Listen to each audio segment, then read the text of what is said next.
justice. We will never forget. And today, we must never be silent while Palestinians are denied that same justice and legitimacy in this very hall. Excellencies, Thucydides warned, the strong do what they can, the weak suffer what they must. We must reject this doctrine. The United Nations exist to reject this doctrine. We must stand for all, the strong and the weak. Might cannot be right.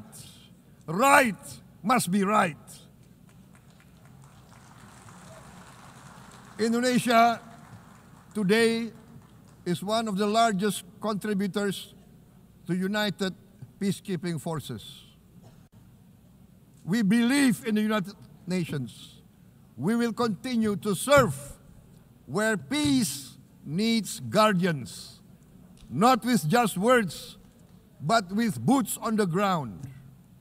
If and when the United Nations Security Council and this great assembly decide Indonesia is prepared to deploy 20,000 or even more of our sons and daughters to help secure peace in Gaza or elsewhere,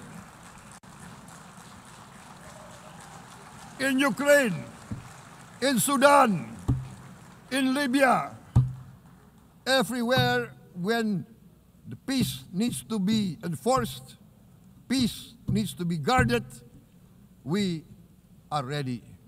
We will take our share of the burden, not only with our sons and daughters, we are also willing to contribute financially to support the great mission to achieve peace by the United Nations. Madam President, Excellencies, I propose to this Assembly a message of hope and optimism, grounded in action and execution. Today, we heard the speech of Madam President, the President of the United Nations General Assembly. Yes, it is true what she said. Without the International Civil Aviation Organization, will we be here today? Will we sit in this great hall? Without the United Nations, we cannot be safe. No country can feel secure. We need the United Nations, and Indonesia will continue to support the United Nations, even though we still struggle, but we know the world needs a strong United Nations. The world's population is growing. Our planet is under strain. Food, energy, and water insecurity haunt many nations. We choose to answer these challenges directly at home and to help abroad wherever we can. This year, Indonesia recorded the highest rice production and grain reserves in our history. We are now self-sufficient in rice, and we are starting now to export rice to other nations in need, including providing rice for Palestine. We are building resilient food supply chains, strengthening farmer productivity, investing in climate-smart agriculture to ensure food security for our children and for the children of the world. We are confident in a few years' time, Indonesia will be the granary of the world. As the world's largest island state, we testify before you that we are already experiencing the direct consequences of climate change. particularly the threat of rising sea levels. The sea level on the north coast of our capital city is increasing by 5 centimeters every year. Can you imagine in 10 years? Can you imagine in 20 years? For this, we are forced to build a giant seawall, 480 kilometers in length. It will take us maybe 20 years, but we have no choice. We have to start now. Therefore, we choose to confront climate change not by slogans, but by immediate steps. We are committed to meeting our 2015 Paris Agreement obligations.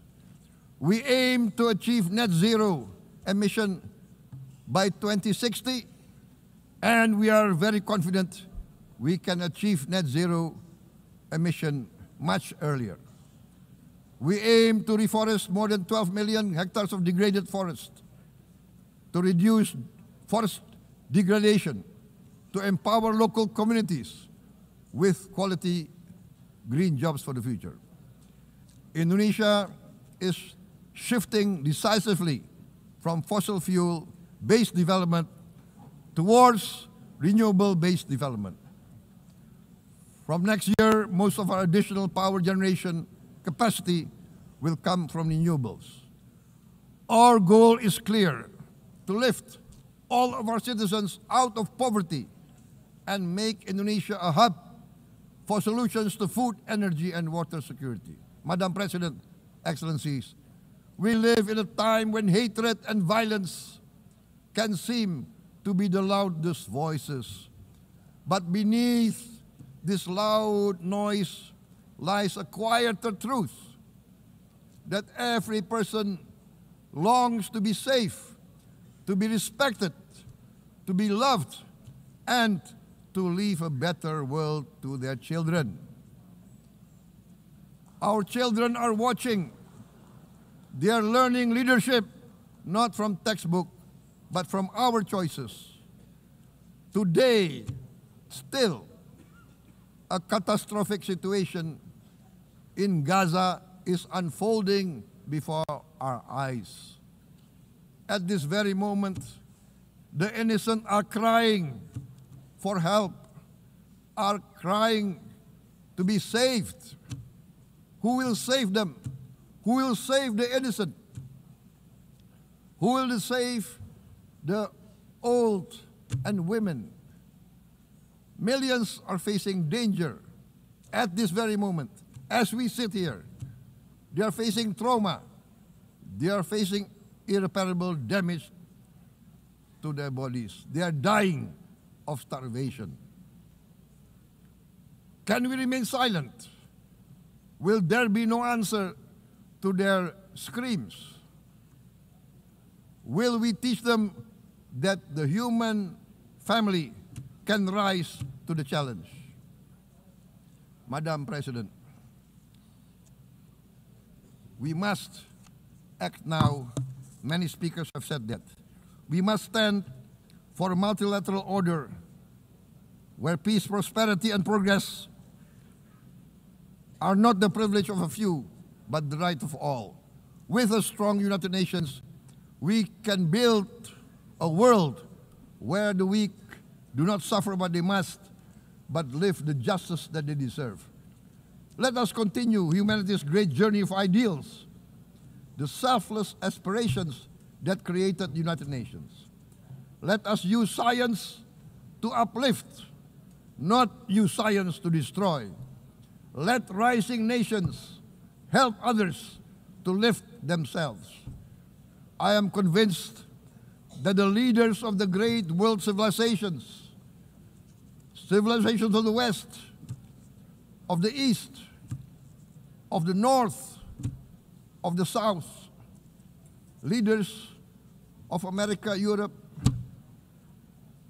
of India, China, the Islamic world, the whole world, I am convinced they will rise to their role demanded by history.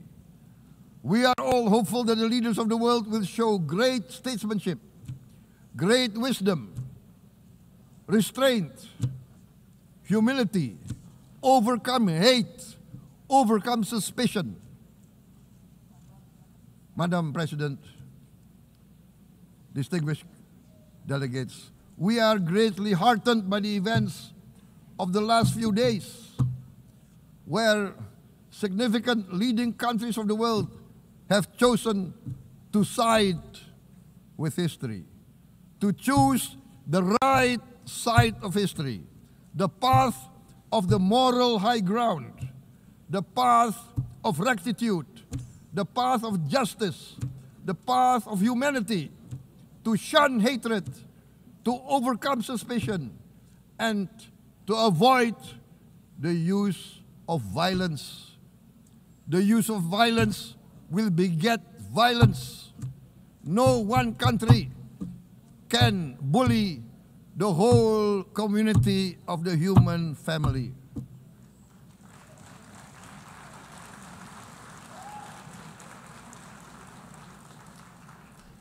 We may be weak individually, but the sense of oppression, the sense of injustice has proven in the history of mankind that this sense of injustice, this sense of oppression will unite into a strong force that will overcome this oppression, that will overcome this injustice.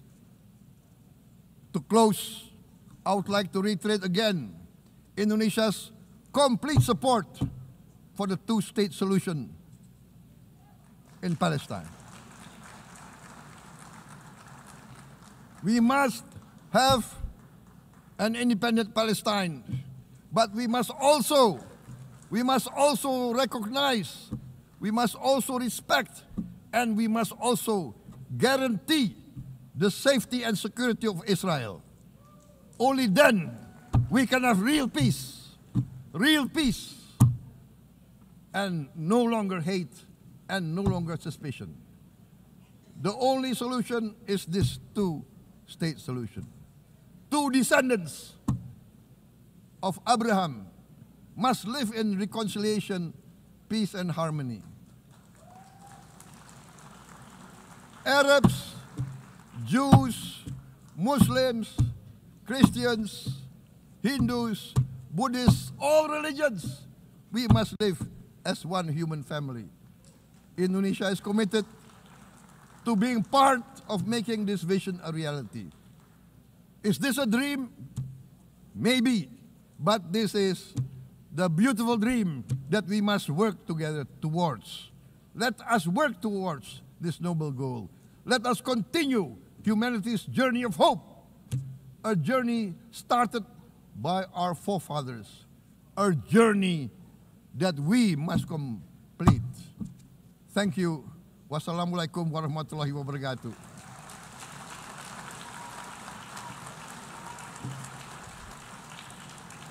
Shalom. Om Santi, Santi, Santi Om. Namo Buddhaya. Thank you very much. May God bless us all. May peace be upon us. Thank you very much. Thank you. On behalf of the Assembly, I wish to thank the President of the Republic of Indonesia,